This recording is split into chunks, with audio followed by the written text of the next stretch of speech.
So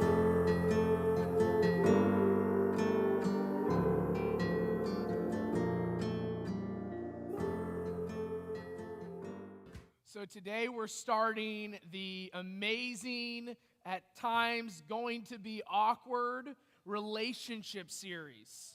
Yes, I gotta, hey, you're the one dating someone, Missy, so no, And we are handing out a piece of paper to you, and as we start this series, there's something we want to do. We want to gain information on where we're at as a group, because each group is unique in this category of dating. And so we have a couple questions we're going to ask you, want you to answer. We're going to be handing out some pens and pencils. If you have one, start answering those questions right now. And when you're done, Tiara will be collecting those, because we want to get to know who we are as a group. We have some chuckles, we have some awkwardness, we have some people like, yeah, sweating. But the thing is, we want to get to know where we're at as we start this series, Meant to Be. And so answer those questions, and as we're answering those questions, I'm going to ask another question to all of you, and that is, what's your favorite on-screen romance and why? Yes, maybe it's a past movie, maybe something out. Yes, Derek? Warm Bodies? Okay, yes. Lord of the Rings, all right. Okay. A Walk to Remember. That is very sad. Sam. What? Dumpling. Oh, I saw that recently. Levi. Fault in Their Stars. Okay, that's super sad as well. Tenley. Everything, Everything. Yes. Me Before You. Matthew. 50 First Dates. I love that movie. Yes. What? Up is so sad. Okay. The Notebook. I was waiting for that. I'm surprised it took so long. Macy. The what? Oh, The Longest Ride. Man, you guys are breaking my heart. Avengers Age of Ultron. That is not... That was the worst part of all those movies, was the awkward romance. Yes, Paige? No.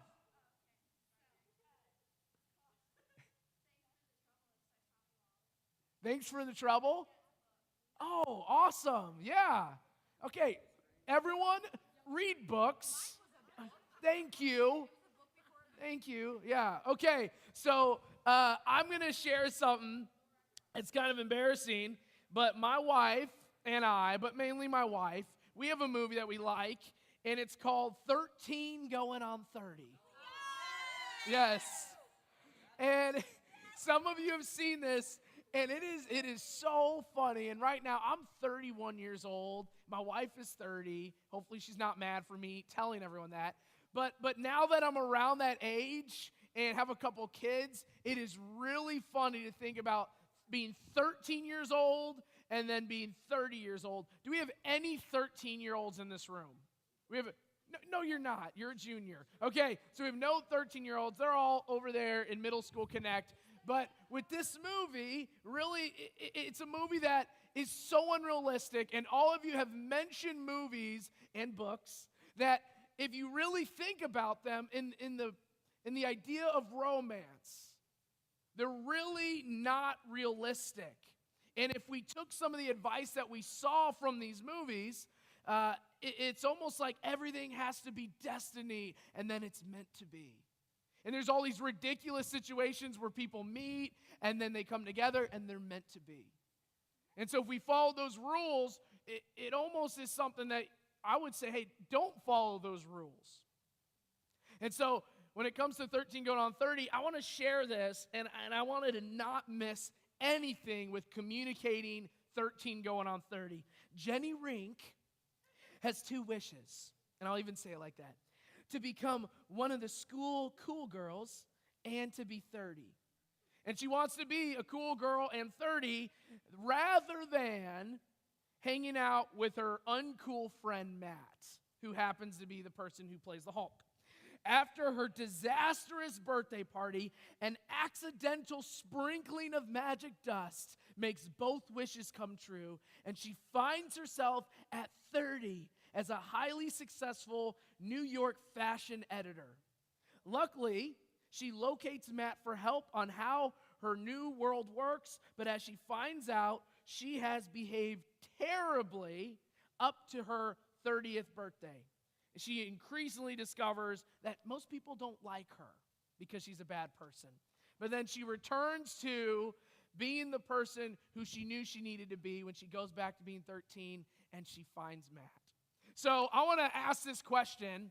Have any of you on your 13th birthday party had a disastrous experience, ran and hid in a closet, and were sprinkled with magic dust and became 30 years old to then realize you're a total jerk, and then you went back and you ended up dating the person that you really should have been with? Has anyone experienced that? Okay. All right, we had the Notebook. Has anyone either known or experienced someone that you met in the summer and then you wrote letters to, and their parents didn't like you, so they never gave them the letters, and then you built a home for them and hoped for them to come back? No, that's the Notebook. I know my chick flicks, girl. All right, so here's the thing. Has anyone experienced that? And then she comes back and they're fighting and they're like, well, I still love you. And then they died in each other's arms. Yes.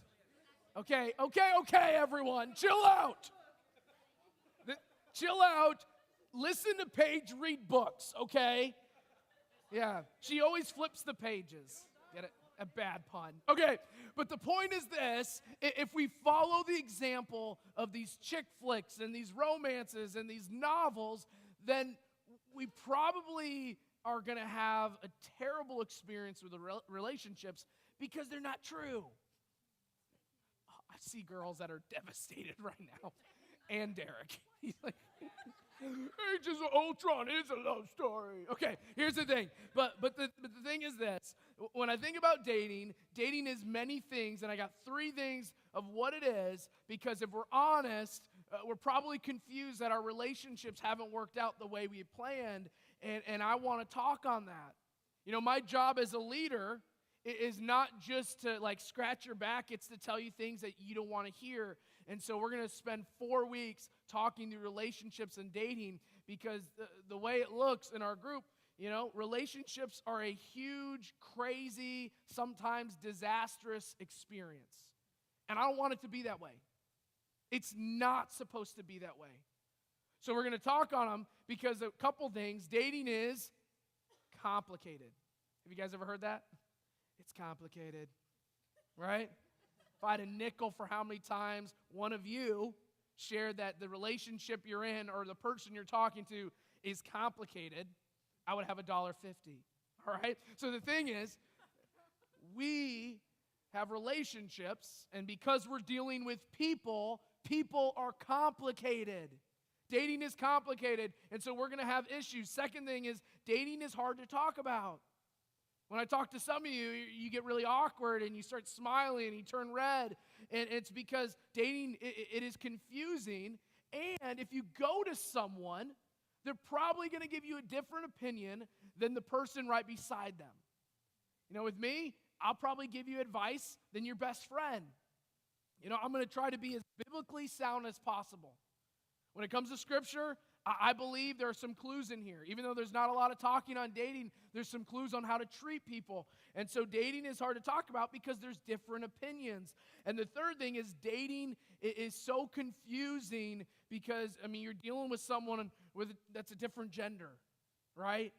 And if you think about them, they think, I see Matthew Vest is like, yeah! He's shaking his head, okay?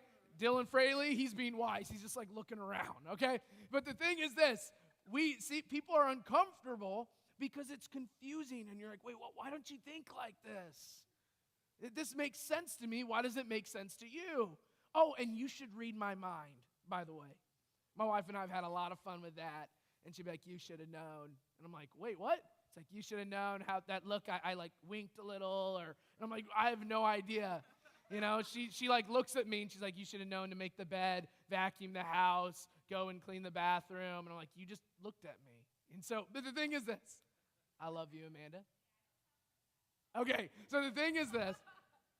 Even with all that being said, I think we'd all agree that we want to find someone that we're madly in love with, who sticks with us no matter what, and we can spend the rest of our life with. Can we all agree on that? That we would love to have a family one day. Love to find that person that just, they complete us. We love to have that special someone, and I think about that, and it's possible. Some of you, you're not thinking it's possible, but I want to tell you it is. That God has someone. There is someone out there for you. And they're going to be the perfect person for you in all their bad and in all their good. But it's not going to be like 13 going on 30. It's not going to be this crazy destiny experience, because if we start watching those movies and thinking that that's what's going to be, then our expectations are going to be skewed because they're movies. And I think the world kind of changes how we look at things, and more often than not in a bad way. And so why? Why do we date? And what can we see in Scripture that will help us with it?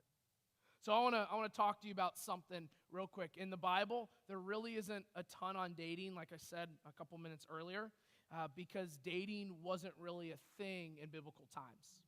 At that time, people, they got married very young, like right after puberty, and started popping out kids, and there were arranged marriages.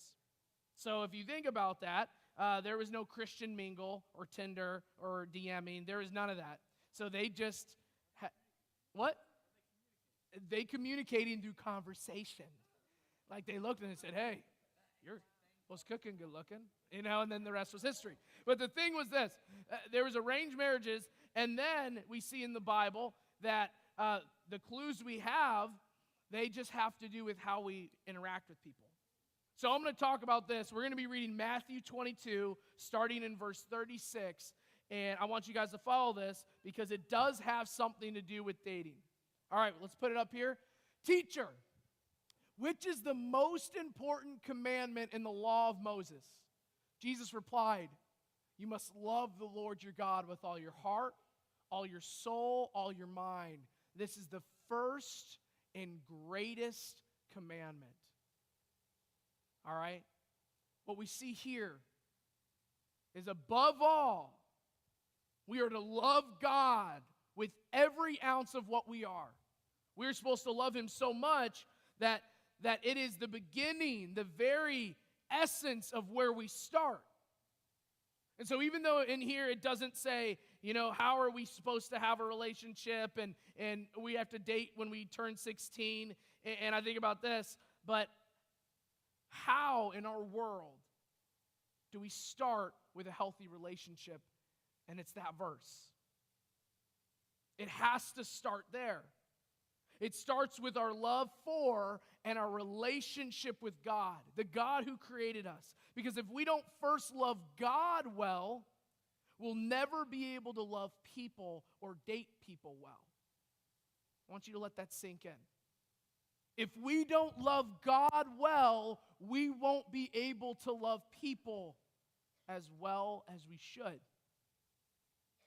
And I was reading from Francis Chan, his book, and he said this: God who created the sun 93 million miles away, and you're still unable to stare at it. We obviously can't touch the sun and live.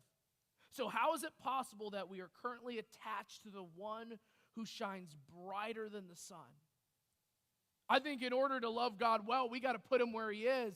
This is a God who created literally everything. Think about that. The sun that is 93 million miles away, and yet we can't even stare at it for an extended amount of time.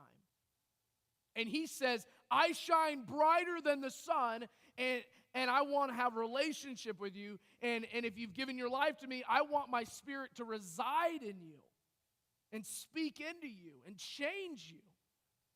In order to love people well, we have to love God.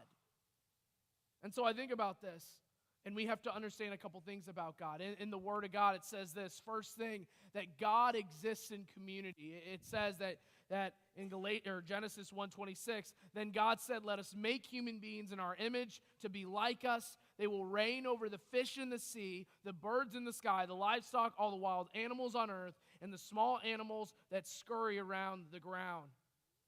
God has existed in community. He exists in community. Therefore, God made us to exist in community, in relationships. In Genesis 2, it says, then the Lord said, it is not good for man to be alone. I will make a helper who is just right for him. So he created us to have relationships. Relationships are not bad. He created us for them. Which goes into the third thing, God made us to exist in community with him. So if God is in community and God created us in community, then God also created us to have community with him. John 15:9 says, I've loved you even as the Father loved me.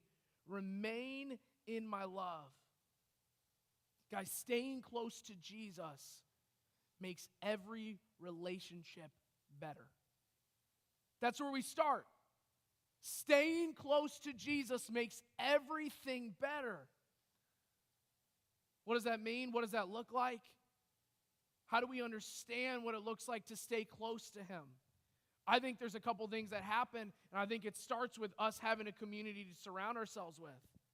I think this is so important. I believe we have people in here who aren't as connected. We have people who are extremely connected, and I believe regardless of where we are, first time, many times, maybe we're the only person coming from a certain school to go here. No matter where we are made in community, and we can grow in that. But I believe with the relationships and with all this, it all starts with having that community around us, and then the bigger part, having a community with God, a relationship with God when no one's around. What if you guys learned that I spend 0 time throughout the week praying or reading my Bible? Would you guys be shocked? If you heard like, oh, Winston doesn't even pray, or Winston doesn't even read his Bible. Or think about some of the leaders here that you interact with, and some of your spiritual leaders that you look up to. What makes them people that you look to is because of the relationship they have when no one's around. Our relationship with God starts when no one's around. And it's just us and him. There's no one to show off for. There's no one to pretend that we're something that we're not. We don't have to get dressed up. We don't have to pretend to be that person that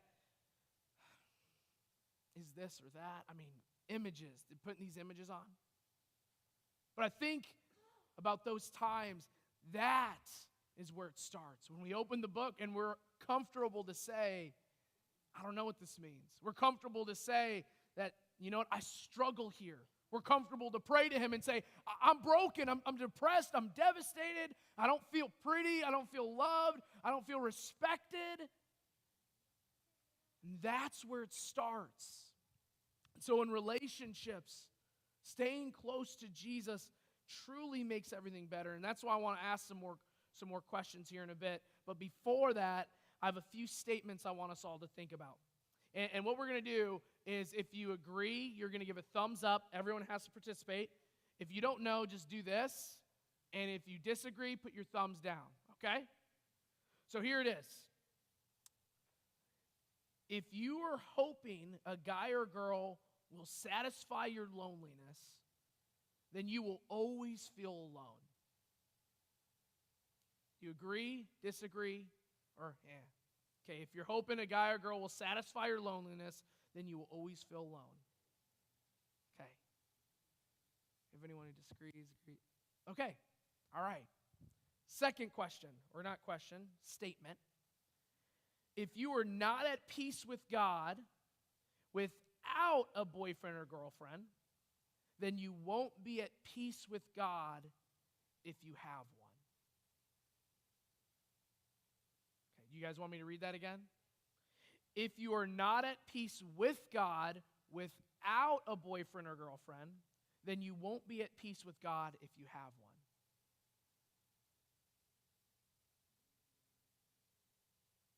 Okay? Third statement, if you want a great dating relationship, then you first got to be okay with not having one. That's a big one, guys. If you want to have a great dating relationship, you first have to be okay with not having one. That couldn't be more of a true statement. You have to be okay now. Doesn't mean that you don't want one. It just means I'm okay. It's a powerful place to be because you don't settle. So here's the thing. I don't have all the answers for this. And yes, we're going to talk about some very awkward things. And ladies, we have an event coming up here in a couple weeks called Unveiled. You have to be at that. It's all on relationships and practical Christian living. We have some teachers that will be speaking on that. We have a guest speaker. You got to sign up for that. You can sign up online. It's $5. We're going to be talking about some of those things separate from our guys. But the thing is this. Even though I don't have all the answers, I think I have some of the right questions. So you heard some of those statements, and I'm not going to say what to do, but I'm going to give you some questions that will help stir your thinking so you can focus on if you are here. All right? And this is one of the questions I want you to ask when it comes to relationships. Is this the right time for me to date? You know, do you think you're old enough? Do you think it's the right time in your life? At this moment, do you believe you can make wise dating decisions based on biblical truths? The answer of all those questions, if you can answer those saying yes, you might be ready to date. If there's 2 or 3 of those that you're like, no, I'm not there, then maybe it's not the right time to date. Second question, do I even want to date? You know, we live in a culture that if you're not dating someone, we have a culture that says, hey, something's wrong. I don't think that's wrong at all. 0. Because there'll be a day you'll be hopefully married, and you're going to have to sit there and say, hey, I dated 40 people, or these 3 guys, or these 3 girls. You want to be wise and say, hey, like, listen, I did have a couple relationships, but they ended this way, and we realized that this was wrong, or this person did this. You don't want to be in that time in your life where you're like, you know, I just felt like I had a date, or someone was giving me attention. And so that question, do I even want to date, we need to be able to understand that it is okay to be single. It's great to be single. And the third question is, how will I know when I'm ready? How will I really know that I'm ready? And I'm going to give you some clues to this. If you're okay with not dating, you might be ready to date. If you're clear about the boundaries that you want to have physically with someone, if you know right now this is a non-negotiable, you might be ready to date. If you're at a place right now where you're prepared to handle a breakup, you might be ready to date. But here's the most important one. If you already have a healthy and growing relationship with Jesus, you might be ready to date. Those are some things that will help us. Some practical thinking. And this is probably going to be some stuff I'm going to put online this week on Instagram, just so we have those questions. Is this the right time for me? Do I even want to date? And how will I know? And thinking through those things. Again, if you showed up tonight because you wanted some clear guidelines, or this morning, I'm not going to have all those, but I just have some clues that can help you, some things that I experienced that help me.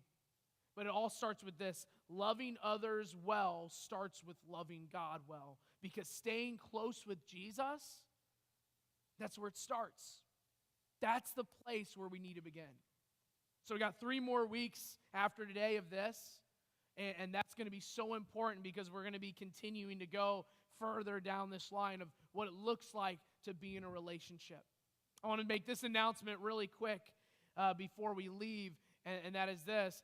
Tonight we actually have a Super Bowl party. All right? So we have a Super Bowl party. It's from 6 to 9 tonight, and we're going to be providing pizza. Guys, girls, just bring some drinks or chips or dessert. Bring something with you, a drink or chips or dessert. Again, 6 to 9. We're going to be doing something a little different tonight. You guys will be coming in. We'll go to life groups first because I don't want to miss us being able to at least talk through some of this. And then we will go and we'll have the Super Bowl party after. Okay? So, guys, I'm going to pray with us and we'll be good to go. God, thank you again for allowing us to be here and talk on relationships. I pray, God, as we leave today that we understand fully that you are a God that knows that we are made for relationships, but it has to start with you.